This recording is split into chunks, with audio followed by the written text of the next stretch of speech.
오늘은 우리나라의 숨겨진 보물들에 대한 이야기입니다. 다른 국가의 숨겨진 보물 이야기는 자주 들어봤어도 한국에 숨겨진 보물이 있다는 이야기는 아무래도 생소할 겁니다. 하지만 우리나라에도 생각보다 전설처럼 전해지는 이야기들이 생각보다 많죠. 물론 지금 당장 보물을 찾으려고 한다면 조금 힘들 겁니다. 대부분은 도시전설과 같은 형태의 이야기니까요. 그럼에도 이 땅 어딘가에 보물이 숨어있다는 이야기만으로도 흥미를 유발하기 충분합니다. 보물 같은 이야기는 순전히 관심을 먹고 살아가죠. 우리도 이야기를 들으며 재밌어 하고요. 이런 식으로 일종의 거래가 끝났다면 도시전설의 역할은 여기까지입니다. 그 이상의 디테일은 없다는 이야기죠. 쉽게 생각해서 만화나 영화와 비슷하다고 보면 됩니다. 영화나 만화를 보면서 그 이후의 이야기를 진짜라고 믿거나 나도 저렇게 한번 살아봐야겠다는 다짐을 하시는 분들은 없겠죠. 상당히 길고 장황하게 설명하긴 했지만 제가 지금까지 했던 말은 오늘의 주제가 사실이 아니라는 것입니다. 물론 MK 프로젝트처럼 어느 날 갑자기 진실로 밝혀질지는 모르지만 개인적인 생각으로 그럴 가능성은 희박해 보입니다. 그러니 제가 지금 부탁드리고 싶은 것은 재미로 봐달라는 이야기죠. 그런데 또 모르죠. 진짜 있을지도 모르니까요. 그럼 한국의 숨겨진 보물들 바로 시작해볼까요?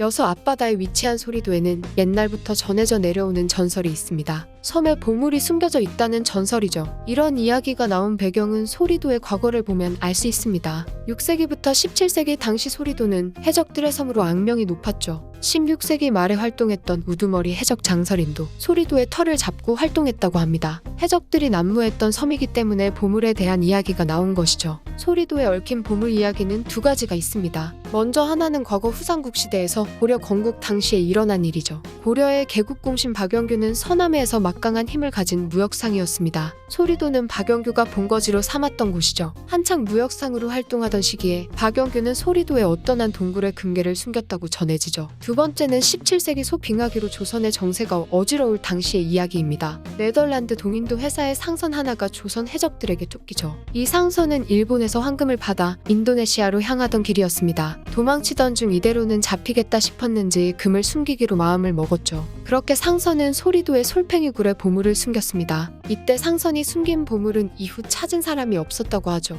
앞에서는 장황하게 이야기했지만 사실 구전되는 전설이다 보니 디테일한 이야기는 없습니다. 더 디테일했다면 아마 찾았겠죠. 특히 중세나 근대보다는 현대에 벌어진 사건으로부터 전해져 내려오는 이야기들이 더 많습니다. 대표적으로는 돈스코이오를 예로 들 수 있죠. 일명 러시아 보물선이라 불리는 이 보물은 비교적 최근인 2018년에 화제를 모았던 이야기입니다. 러시아 보물선 돈스코이오는 이름에서도 알 수 있듯이 러시아의 전쟁 영웅 드미트리 돈스코이의 이름을 따서 만들어진 배로 20세기 초반에 울릉도 앞바다에 침몰된 것으로 알려져 있습니다. 침몰된 이유는 일본 함대에게 포위당했기 때문이죠. 돈스코이는 함선을 일본군에게 넘기느니 바다 깊이 침몰시키는 게 낫다고 생각했습니다. 그래서 해변에 내린 뒤에 배를 침몰시켰죠. 여기까지만 생각해보면 돈스코이오가 왜 보물선인지 이해하실 겁니다. 돈스코이오가 보물선이라 불리는 이유는 배 안에 수많은 금을 싣고 있었기 때문이죠. 전함에 금을 싣고 다녔던 이유는 당시 함대가 기술적으로 허술한 점이 많았기 때문에 연료와 식량을 자체적으로 해결해야 했기 때문입니다. 언제 어디로 가게 될지 몰랐으니 대부분의 국가에서 사용할 수 있는 금을 가지고 다녔던 것이죠. 장병들에게 월급도 지급해야 했고요. 아무튼 침몰된 돈스코이오는 한동안 사람들의 기억 속에서 잊혀져 있다가 2018년에 들어서 다시 화제를 모았죠. 신일기업에서 돈스코이오를 발견하고 배를 건지겠다고 발표한 것입니다. 전설 속에서나 나올 것 같은 이야기에 실제 투자가 모이니 사람들의 관심이 모였던 것이죠.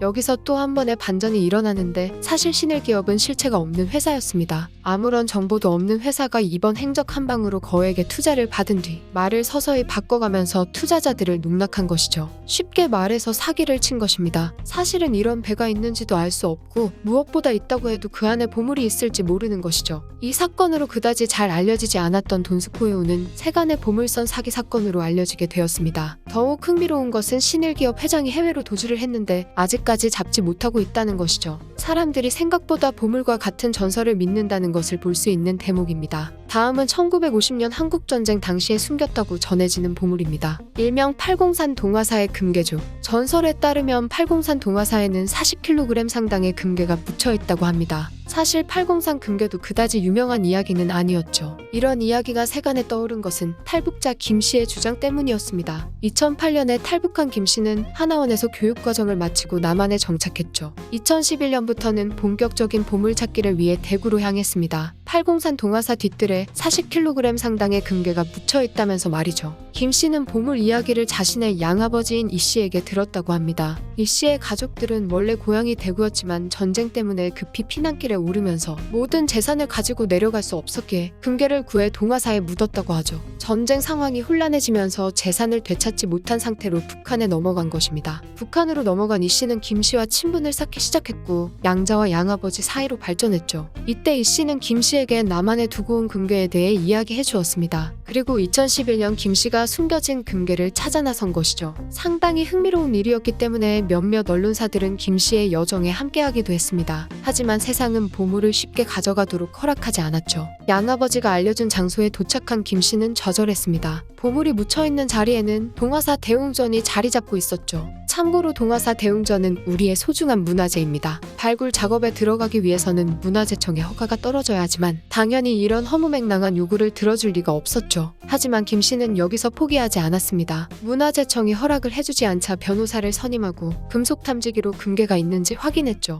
모두가 숨죽이고 지켜보는 가운데 대웅전 지하에 금속이 탐지됩니다. 이때부터 여론은 조금씩 흔들리기 시작했죠. 있을지도 모르는 금괴를 찾겠다고 문화재가 망가질 위험을 감수하려는 행동이 순식간에 꽤나 근거 있는 행동으로 변하게 된 것입니다. 계속되는 여론의 문화재청도 이기지 못하고 김 씨에게 발굴을 허가했죠. 드디어 수십 년에 걸쳐 잊혀진 금괴를 찾게 될 순간이었습니다. 하지만 또 다른 문제가 있었죠. 만약에 발굴에 착수해서 금괴를 찾았다고 해도 사후 처리를 어떻게 할 것이며 금괴는 어떻게 처리할 것이냐는 논란이 생긴 것입니다. 이에 문화재청은 발굴 허가를 일시적으로 철회했죠. 탐지된 금속이 금괴라는 것을 확신할 수 없기도 했으니까요. 여기에 한국은행이 끼어들면서 상황은 더욱 복잡해졌습니다. 과거 한국 전쟁 당시 한국은행이 인민군에게 빼앗긴 금괴가 딱 40kg이었다고 주장한 것이죠. 한국은행도 발굴 작업에 참관하겠다는 의사를 밝혔습니다. 만약에라도 한국은행이 도난당했던 금괴일 경우 철저하게 지분을 주장하려고 말이죠. 상황이 이렇다 보니 발굴 작업은 10년이 훌쩍 넘은 지금도 진행되지 못했습니다. 금괴를 찾아도 해결해야 할 문제가 한두 개가 아니기 때문이죠.